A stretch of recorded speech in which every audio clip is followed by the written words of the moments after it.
बिस्मिल्लाहिर्रहमानिर्रहीम। अस्सलाम वालेकुम नाज़रीन, तारीख़ की दुनिया में खुश आमदीद।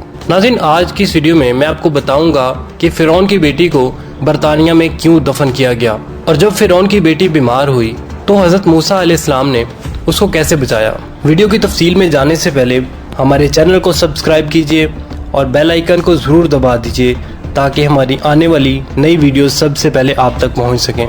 नाज़रीन, जैसे कि आप जानते हैं कि फ़िरौन मिस्र का एक बादशाह था जो सिर्फ और सिर्फ अपने आप को रब मनवाने पर बाज़िद था, और जो भी इसकी नाफरमानी करता तो उसे बेदर्दी से कत्ल कर देता था। फ़िरौन की एक इकलौती बेटी भी थी जिसका नाम तारीख ने स्कोटिया लिखा है। नाज़रीन, स्कोटिया के बारे में कहा जाता है कि इसकी कब्र मिस्र के दूर दराज आयरलैंड के एक छोटे से कस्बे में वाक़या है।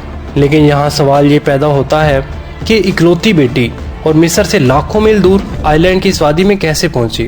और नाज़रीन, इसके साथ आज की वीडियो में हम आपको ये भी बताएंगे कि जब फ़िरौन की बेटी बीमार थी तो इसको हज़रत मूसा अलैहिस्सलाम की राल से तंदुरुस्ती नसीब हुई थी। नाज़रीन, ये कब्र आयरलैंड से दूर ट्राली नामी कस्बे में मौजूद है।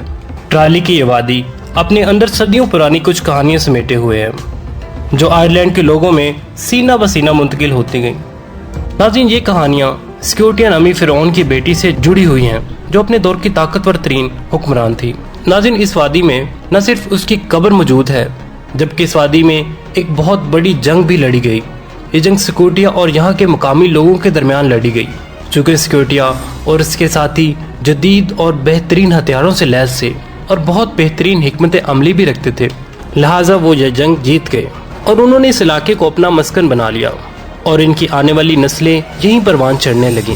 नाज़रीन, कदीम रवायात के मुताबिक आयरलैंड और स्कॉटलैंड के लोग फ़िरौन की बेटी की नस्ल से ताल्लुक़ रखते हैं, इसकी वजह से इनको स्कोट कहा जाता है।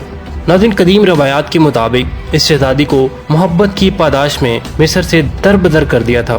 असल में ये शहजादी अपने महल में मौजूद एक बदसूरत गुलाम पर आशिक हो गई थी।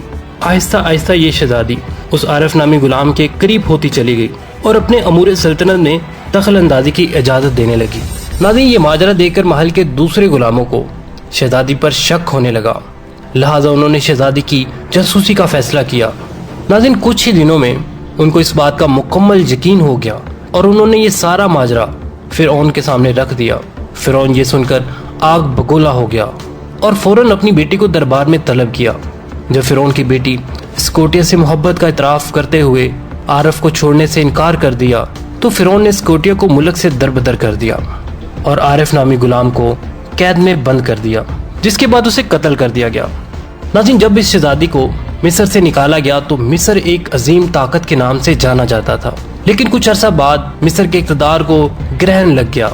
कुछ इसी दौर में बनी इसराइल के खरौच और फ़िरौन के घर का आग का वाक़या पेश आया था, जबकि कुछ मौरखीन एथोपिया के जंगजुओं की मिस्र पर यलगार करने को भी इस दौर का वाक़या करार देते हैं।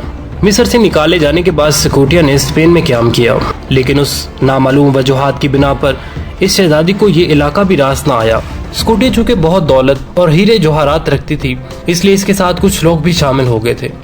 स्पेन को छोड़कर ये काफिला सफ़र करता करता एक नामालूम जजीरे पर पहुंचा। नाज़रीन, यही वो जजीरा है जिसे आयरलैंड कहा जाता है। जब स्कोटिया और इसके काफिले वाले यहाँ आकर आबाद हो गए तो वहाँ मकामी लोगों ने इनकी मुखालफत शुरू कर दी। चूँकि स्कोटिया और इसके साथ ही जदीद हथियार रखते थे, इसलिए उन्होंने वहाँ भी मकामी लोगों को शिकस्त देकर वहाँ क़याम कर लिया और यहाँ के तमाम तर वसाइल पर भी कब्जा कर लिया। बाद में जब उनकी नस्लें फलना फूलना शुरू हुई तो और उन्होंने स्कॉटलैंड पर भी अपनी कॉलोनियाँ तैयार कर लीं और उस जगह का नाम अपनी मलका के नाम पर स्कॉटलैंड रख दिया, जो आज इसी नाम से मशहूर है। नाज़रीन, उसी इलाके में एक पत्थर भी मौजूद है जिसको किस्मत का पत्थर कहा जाता है। इस पत्थर के बारे में लोगों का मानना है कि इस पत्थर की असल मालिक स्कोटिया ही है, जबकि आयरलैंड या स्कॉटलैंड में जब भी किसी को राजा चुना जाता है तो उसे उस पत्थर पर बिठाकर उसकी ताजपोशी की जाती है। ये पत्थर इतना कीमती माना जाता है कि इस पत्थर की वजह से कई जंगें लड़ी जा चुकी हैं, जबकि मलका स्कोटिया की मौत भी इसी आयरलैंड की एक जंग के दौरान हुई थी।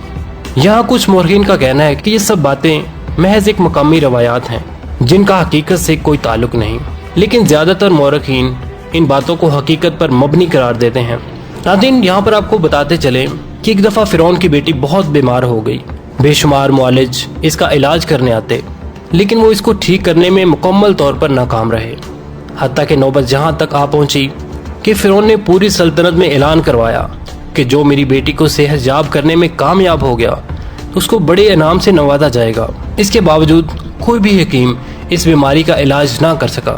آخرکار فرعون کو کاہنوں نے بتایا کہ ایک بچہ دریا نیل کو پار کر کر آئے گا اور اپنی رال سے اس لڑکی کا علاج کرے گا۔ اب فرعون اور اس کی بیوی آسیہ کسی ایسے واقعہ کا انتظار کرنے لگے۔ ایک دن فرعون اور اس کی بیوی دریائے نیل کے کنارے پر بیٹھے ہوئے تھے کہ ان کو پانی میں تیرتا ہوا ایک صندوق دکھائی دیا۔ ناظرین، فرعون نے صندوق کو پانی سے باہر نکالنے کے لیے اپنے غلاموں کو حکم دیا۔ جب فرعون کے ملازم اس صندوق کو دریا سے باہر لے آئے تو کسی کو بھی اس صندوق کو کھولنے کی ہمت نہیں تھی۔ آخر فرعون نے خود صندوق کھولا اور فرعون اور اس کی بیوی نے دیکھا کہ صندوق کے اندر ایک مہتاب چمک رہا ہے۔ اس چاند جیسے بچے کے چہرے سے ایک نور کی کرن پھونٹی جس نے فرعون کی بیوی کا دل منور کر دیا۔ لہٰذا یہ عورت حضرت موسیٰ علیہ السلام یعنی اس بچے کو اپنے گھر لے آئی اور پرورش کرنے لگی۔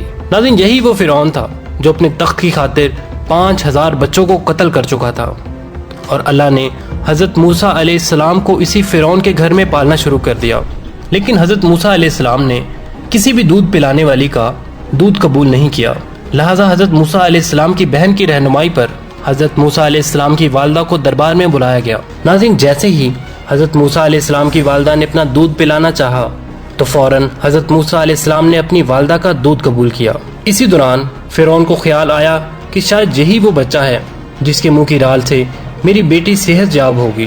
لہٰذا فرعون نے حضرت موسیٰ علیہ السلام کے منہ کی رال اپنی بیٹی کے جسم پر لگائی، جس سے معجزاتی طور پر وہ بچی صحت یاب ہو گئی۔